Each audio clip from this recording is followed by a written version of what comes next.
Dumping యార్డును శాశ్వతంగా తరలిస్తామని రాష్ట్ర మంత్రి పొన్నం ప్రభాకర్ అన్నారు. నగర్ శివార్లోని బైపాస్ రోడ్లో గల డంపింగ్ యార్డును ఎమ్మెల్యే మేడిపల్లి సత్యంతో కలిసి ఆయన పరిశీలించారు. స్థానిక ప్రజలతో మాట్లాడి సమస్యలు అడిగి తెలుసుకున్నారు. డంపింగ్ యార్డు వల్ల నగర ప్రజలు పడుతున్న తీవ్ర ఇబ్బందులు సీఎం రేవంత్ రెడ్డి దృష్టికి తీసుకెళ్లినట్లు చెప్పారు. చొప్పదండి సభలో కరీంనగర్ డంపింగ్ యార్డు తరలిస్తామని సీఎం రేవంత్ హామీ ఇచ్చారని గుర్తు చేశారు. ఈ డంపింగ్ యార్డును శాశ్వతంగా తరలించడానికి ప్రభుత్వం సిద్ధంగా ఉందని స్పష్టం చేశారు. పెద్ద నగరాలలో చెత్త సేకరణ వ్యర్థాల తరలింపు పెద్ద సమస్యగా మారిందన్నారు.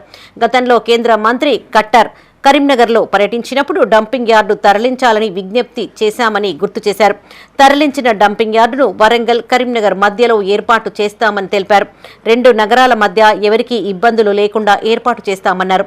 స్మార్ట్ సిటీలో వేస్ట్ మేనేజ్మెంట్ కి సంబంధించి సరైన చర్యలు తీసుకోలేకపోయారని ఆరోపించారు.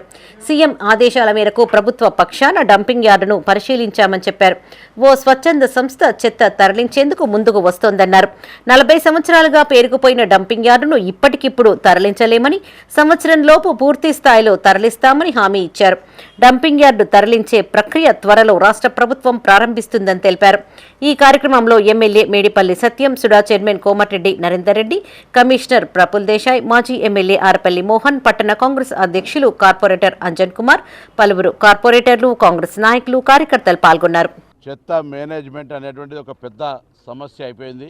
దాదాపు 20-30 సంవత్సరాల నుంచి జమ అయినటువంటి ఈ కరీంనగర్ డంప్ యార్డుకు సంబంధించి గతంలో కేంద్ర మంత్రి కట్టర్ గారు హౌసింగ్ బోర్డు కాలనీకి ప్రోగ్రాంకి వచ్చినప్పుడు కూడా ఈ యొక్క డంప్ యార్డు మీద కేంద్ర ప్రభుత్వం తరఫున ఒక ప్రత్యేక శ్రద్ధ తీసుకొని ఈ సమస్య పరిష్కారం చేయాలి, పట్టణానికి ఇది ఒక పెద్ద అనారోగ్య కారణమైనటువంటి సమస్యగా మారిందని విజ్ఞప్తి చేసినాం. అదేవిధంగా మొన్న గౌరవ చొప్పదండి శాసనసభ్యుల దగ్గర గౌరవ ముఖ్యమంత్రి గారు సమావేశమైతే కూడా జిల్లాకు సంబంధించిన, పట్టణానికి సంబంధించిన అందరం నాయకులం ఈ డంప్ యార్డు సమస్య వారి దృష్టికి తీసుకెళ్లినప్పుడు వారు వేదిక మీద నుండి కరీంనగర్ ప్రజలకు హామీ ఇచ్చినారు.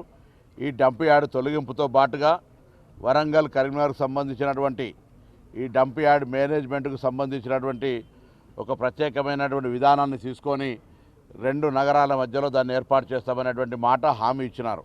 దానిలో భాగంగా ఈరోజు గౌరవ మున్సిపల్ కమిషనర్ గారు, శాసనసభ్యులు, సుడా చైర్మన్, గౌరవ కార్పొరేటర్లు అందరం కూడా కరీంనగర్ సంబంధించిన వాళ్ళం ఇక్కడికి వచ్చి ఈ యొక్క డంప్ యార్డును స్వయంగా పరిశీలన చేసినప్పుడు దీనికి సంబంధించి స్మార్ట్ సిటీలో వాస్తవంగా మేము రాజకీయాలు వద్దు కానీ చెప్పుకుంటున్నటువంటి వ్యక్తులకు సంబంధించిన అంశం చాలా దురదృష్టకరం.